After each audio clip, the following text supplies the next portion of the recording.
దైవ జనాంగమా, ఈ గుడారాల పండుగల ఆఖరి సందేశంలో ప్రభు చెప్తున్నారు, మీరు వెళ్ళే ప్రతి స్థలమందు, ప్రతి వ్యవస్థలో ఎట్లాంటి మూర్ఖమైన మనుషుల మధ్యలో అయినా ప్రభు మిమ్మల్ని కాపాడును గాక, దుష్టత్వంలో నుంచి మిమ్మల్ని కాపాడును గాక. But the lord is faithful who shall establish you, keep you from all evil. సమస్త దుష్టత్వంలో నుంచి ప్రభు మిమ్మల్ని కాపాడును గాక. రెండో మాట,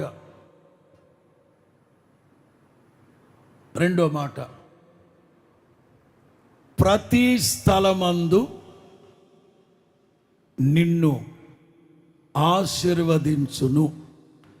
పలకండి. మొదటి మాట ఏం చెప్పాను? ప్రతి స్థలమందు నిన్ను. 2, ప్రతి స్థలమందు నిన్ను ఆశీర్వదించును. నిర్గమ 20:24. మంటి బలిపీఠము నా కొరకు చేసి, అది లోహపు బలిపీఠాలు వద్దు, రాతి హృదయం వద్దు, విలువ కలిగిన రాళ్ళు వద్దు, కఠిన హృదయం వద్దు, మట్టి బలిపీఠాలు కట్టండి. 4 చినుకులు పడ్డ వెంటనే కరిగిపోవాలి మీ హృదయం యేసు నామములో.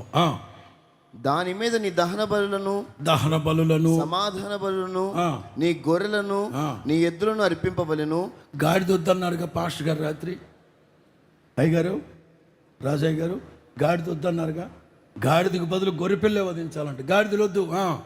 నేను నా నామము జ్ఞాపకార్థముగా నుంచి గుర్తుపెట్టుకోండి, నేను నా నామమును జ్ఞాపకార్థముగా ఉంచు ప్రతి స్థలమందు మీ దగ్గరికే వచ్చి నేను మిమ్మల్ని ఆశీర్వదించు. స్తోత్రం చెప్పు గట్టిగా. నేను ఇందాకే చెప్పాను, జేకబ్ తనకు అప్పట్లో అర్థమైంది ఏమిటంటే, నిశ్చయముగా యెహోవా ఇదిగో ఈ స్థలమందు అని ఒక బౌండరీ గీసి పెట్టుకున్నాడు. ఈ స్థలంలో ఉన్నాడు. కానీ మన దేవుడు ఎవరో తెలుసా? సర్వాంతర్యామి. ఇంకా చెప్తాను. దేవుడు కొన్ని ప్రదేశాలని కోరుకున్నాడు. నేను కోరుకున్న స్థానము ఇదే, నేను ఇక్కడ నివాసం. నిజమే.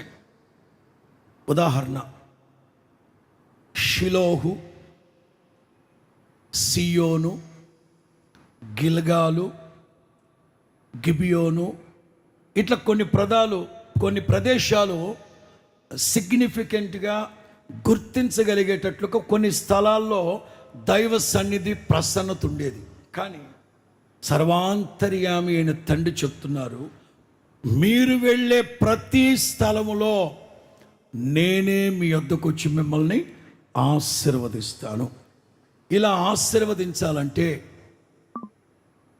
నేను కొన్ని అర్థాలు చెప్తాను.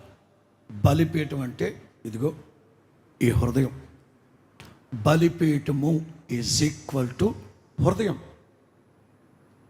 దహన బలి అంటే సజీవ యాగముగా మన శరీరాలు ప్రభువుకి అర్పించడం.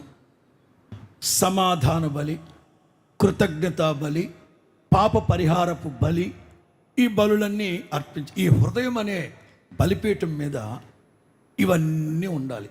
ఉన్నప్పుడు నా నామము ఉంచబడిన ప్రతి స్థలము, నేను రాసుకున్న మాటలు ఇది, మన దేహము దేవుని గుడారం, మీ దేహము దేవుని ఇల్లు, మన దేహమే దేవుడు నివసించే ప్రాంతం. ఈ ప్రాంతం ఆరాధన కేంద్రముగా ఉండాలి. మొన్న క్రిస్మస్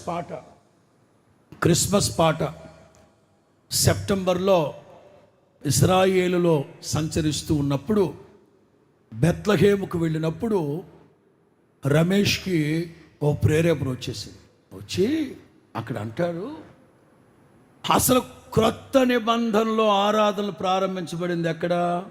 మేడగదిలోనా? కాదు. ఎక్కడ? బెత్లహేము. ఓ ప్రక్కన గొర్రెల కాపర్లు, మరో ప్రక్కన తూర్పు దేశపు జ్ఞానులు, వీళ్ళందరూ వచ్చి రక్షకుని జన్మస్థలమా,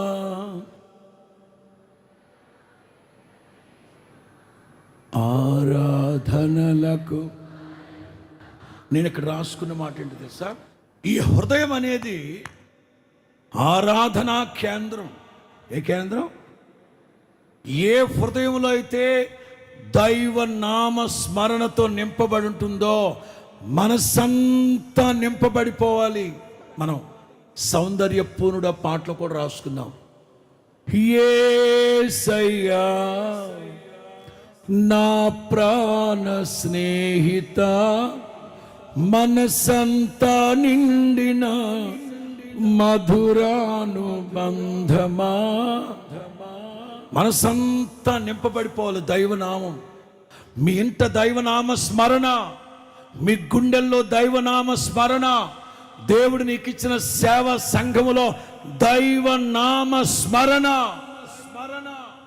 ఇవాళ అనేక సంఘాలలో దైవనామ స్మరణ కరువైపోయింది. అనేకుల గుండెల్లో